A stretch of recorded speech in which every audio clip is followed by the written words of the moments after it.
ಶ್ರೀ ಗಣಪತಿ ಶಾರದಾ ಗುರುಭ್ಯೋ ನಮಃ. ಕೂಜಂತಂ ರಾಮ ರಾಮೇತಿ ಮಧುರಂ ಮಧುರಾಕ್ಷರಂ ಆರುಹ್ಯ ಕವಿತಾ ಶಾಖಂ ವಂದೇ ವಾಲ್ಮೀಕಿ ಕೋಕಿಲಂ. ಶ್ರೋತೃಗಳಿಗೆ ಶ್ರೀ ಚಾಮರಾಜೋಕ್ತಿ ವಿಲಾಸವೆಂಬ ಕನ್ನಡ ರಾಮಾಯಣದ ಕಿಷ್ಕಿಂಧ ಕಾಂಡದಲ್ಲಿ ಕಪಿಸೇನೆಗಳ ಆಗಮನವೆಂಬ 39ನೆಯ ಅಧ್ಯಾಯಕ್ಕೆ ಸ್ವಾಗತ. ಅನಂತರ ಶ್ರೀರಾಮನು ಕೈಮುಗಿದುಕೊಂಡು ನಿಂತಿದ್ದ ಸುಗ್ರೀವನನ್ನು ತೋಳುಗಳಿಂದ ತಬ್ಬಿಕೊಂಡು ಹೀಗೆ ನುಡಿದನು. ಸುಗ್ರೀವ, ದೇವೇಂದ್ರನು ಮಳೆಗರೆಯುವುದು, ಸೂರ್ಯನು ತನ್ನ ಪ್ರಭೆಯಿಂದ ಅಂತರಿಕ್ಷ ಮಾರ್ಗವನ್ನು ಬೆಳಕು ಮಾಡುವುದು, ಚಂದ್ರನು ಬೆಳದಿಂಗಳಿಂದ ರಾತ್ರಿಯ ಅಂಧಕಾರವನ್ನು ತೊಲಗಿಸಿ ನಿರ್ಮಲವಾಗಿ ಮಾಡುವುದು ಸ್ವಭಾವವಲ್ಲದೆ ಆಶ್ಚರ್ಯವಲ್ಲ. ಹಾಗೆಯೇ ನೀನು ಮಿತ್ರ ಕಾರ್ಯವನ್ನು ಸಾಧಿಸುವುದಕ್ಕಾಗಿ ಈ ರೀತಿಯಲ್ಲಿ ಪ್ರತ್ಯುಪಕಾರವನ್ನು ಮಾಡುವುದು ಆಶ್ಚರ್ಯವಲ್ಲ. ಸುಗ್ರೀವ, ನೀನು ಯಾವಾಗಲೂ ಪ್ರಿಯಭಾಷಿ ಎಂಬುದನ್ನು ಬಲ್ಲೆನು. ನಿನ್ನ ಸಹಾಯದಿಂದ ನಾನು ಸಮಸ್ತ ಶತ್ರುಗಳನ್ನು ಜಯಿಸುವೆನು. ನೀನು ನನ್ನ ಮಿತ್ರನಾದ್ದರಿಂದ ನನಗೆ ಸಹಾಯಕನಾಗಬೇಕು. ರಾವಣನು ತನ್ನ ವಿನಾಶ ಕಾಲವು ಬಂದದ್ದರಿಂದ ಶತಹೃದನು ಶಚೀದೇವಿಯನ್ನು ಅಪಹರಿಸಿದಂತೆ ಸೀತಾದೇವಿಯನ್ನು ಅಪಹರಿಸಿಕೊಂಡು ಹೋದನು. ದೇವೇಂದ್ರನು ಶತಹೃದನನ್ನು ಪುಲೋಮನನ್ನು ಸಂಹರಿಸಿ ಶಚೀದೇವಿಯನ್ನು ತಂದಂತೆ ನಾನು ಸಮರದಲ್ಲಿ ರಾವಣನನ್ನು ಕೊಂದು ಸೀತಾದೇವಿಯನ್ನು ತರುತ್ತೇನೆ ಎಂದನು. ಆ ಸಮಯದಲ್ಲಿ ಮಹತ್ವದ ಕೆಂಧೂಳಿಯು ಕವಿದು ಸೂರ್ಯಪ್ರಭೆಯು ದಿಕ್ಕುಗಳು ಕಾಣದಿರುವ ಹಾಗಾಯಿತು.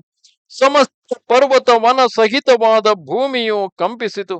ಆಗ ಪರ್ವತಗಳಿಗೆ ಸಮಾನವಾದ ಶರೀರವುಳ್ಳವರಾಗಿಯೂ ಅತಿ ತೀಕ್ಷ್ಣವಾದ ಕೋರೆ ದಾಡೆಗಳುಳ್ಳವರಾಗಿಯೂ ಮಹಾಬಲವಂತರಾಗಿಯೂ ಗುಡುಗಿನಂತೆ ಗಂಭೀರವಾಗಿ ಬೊಬ್ಬಿಡುವವರಾಗಿಯೂ ಪ್ರಾತಃ ಕಾಲದ ಸೂರ್ಯ ಪ್ರಭೆಯಂತೆ ಶರೀರ ಕಾಂತಿಯುಳ್ಳವರಾಗಿಯೂ ಚಂದ್ರನ ಪ್ರಭೆಯಂತೆ ಬಿಳುಪಾದ ಶರೀರ ಕಾಂತಿಯುಳ್ಳವರಾಗಿಯೂ ಕಮಲಗಳ ಕೇಸರಗಳಂತೆ ಸುವರ್ಣಮಯವಾದ ಶರೀರ ಕಾಂತಿಯುಳ್ಳವರಾಗಿಯೂ ಇದ್ದ 100 ಕೋಟಿ ಕಪಿಗಳೊಡನೆ ಹರಿ ಎಂಬ ಕಪಿನಾಯಕನು ಬಂದು ಸುಗ್ರೀವನಿಗೆ ಕಾಣಿಸಿಕೊಂಡನು.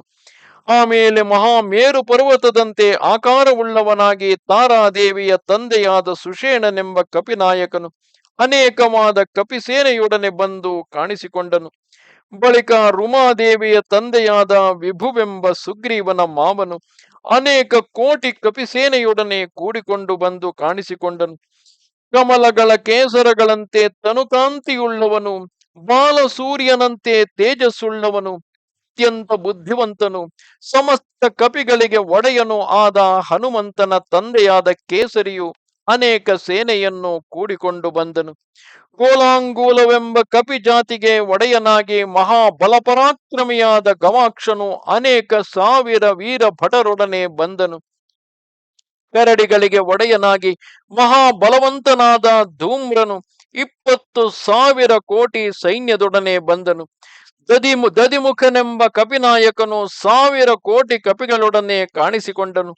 ಅಶ್ವಿನಿ ದೇವತೆಗಳ ಮಕ್ಕಳಾಗಿ ಮಹಾಬಲವಂತರಾದ ಮೈಂದ ದ್ವಿವಿಧರು 1,000,000 ಕಪಿಗಳೊಡನೆ ಬಂದು ಉಪಸ್ಥಿತರಾದರು. ಮಹಾಬಲವಂತನಾದ ಗನು 3 ಕೋಟಿ ಕಪಿಗಳೊಡನೆ ಬಂದು ಸೇರಿದನು.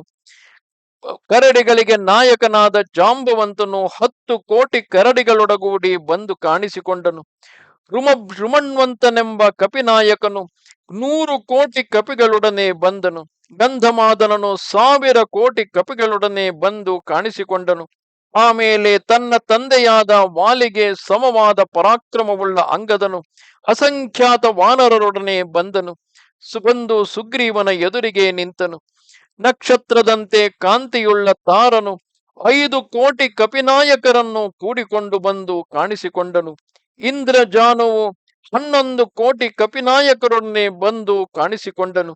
ತರುವಾಯ ಬಾಲಸೂರ್ಯನ ಕಾಂತಿಯಂತೆ ತನುಕಾಂತಿಯುಳ್ಳ ರಂಭನು 11,100 ಕಪಿಗಳೊಡನೆ ಬಂದು ಕಾಣಿಸಿಕೊಂಡನು. ದುರ್ಮುಖನು 2 ಕೋಟಿ ಕಪಿಗಳೊಡನೆ ಬಂದು ಸೇರಿದನು. ಕೈಲಾಸ ಪರ್ವತದ ಕೋಡುಗಲ್ಲಿಗೆ ಸಮಾನವಾದ ಶರೀರವುಳ್ಳ ಭೀಮ ಪರಾಕ್ರಮಿಗಳಾದ 1,000 ಕೋಟಿ ಕಪಿಗಳೊಡನೆ ಕೂಡಿಕೊಂಡು ಬಂದು ಅಲ್ಲಿಗೆ ಸೇರಿದನು. ದಧಿಮುಖನು 10 ಕೋಟಿ ಕಪಿಗಳೊಡನೆ ಬಂದು ಕಾಣಿಸಿಕೊಂಡನು. ಸುಗ್ರೀವನ ಸಮೀಪದಲ್ಲಿ ಕಾಮರೂಪಿಗಳಾಗಿ ಮಹಾತ್ಮರಾಗಿದ್ದ ಶರಭ, ಕುಮುದ, ವನ್ಹಿ, ರಂಹನೆ ಮೊದಲಾದ ಅನೇಕ ಮಂದಿ ಕಪಿನಾಯಕರು ತಮ್ಮ ತಮ್ಮ ಸೇನೆಗಳನ್ನು ಕೂಡಿಕೊಂಡು ಸಮಸ್ತ ಭೂಮಂಡಲವನ್ನು ವ್ಯಾಪಿಸಿಕೊಂಡು ಬೊಬ್ಬಿಡುತ್ತಾ ಕುಪ್ಪಳಿಸುತ್ತಾ ಸೂರ್ಯನನ್ನು ಮೇಘ ಸಮೂಹಗಳು ಸುತ್ತಿ ಬರುವಂತೆ ಸುಗ್ರೀವನ ಸುತ್ತಲೂ ನಿಂತಿರಲು ಸಕಲ ಸೇನಾಪತಿಗಳು ಆತನ ಸಮೀಪದಲ್ಲಿ ಕೈಮುಗಿದುಕೊಂಡು ನಿಂತಿದ್ದರು. ಅವರ ಲೆಕ್ಕವನ್ನು ಹೇಳುವುದಕ್ಕೆ ಶಕ್ಯವಿಲ್ಲ. ಆ ಬಳಿಕ ಸುಗ್ರೀವನು ಆ ಕಪಿನಾಯಕರನ್ನು ಶ್ರೀರಾಮನಿಗೆ ತೋರಿಸುತ್ತಾ ಅವರ ದೇಶಗಳನ್ನು, ಪರಾಕ್ರಮಗಳನ್ನು, ಹೆಸರುಗಳನ್ನು ಹೇಳಿ ಆತನ ಅಪ್ಪಣೆಯಿಂದ ಅವರನ್ನು ಪರ್ವತದ ತಪ್ಪಲುಗಳಲ್ಲಿ ಪಾಳೆಯವಿಳಿಸಿದನು. ಶ್ರೀರಾಮನು ಆ ವಾನರರ ಪರಾಕ್ರಮ ವಾರ್ತೆಯನ್ನು ಕೇಳಿ ಸಂತುಷ್ಟನಾದನು.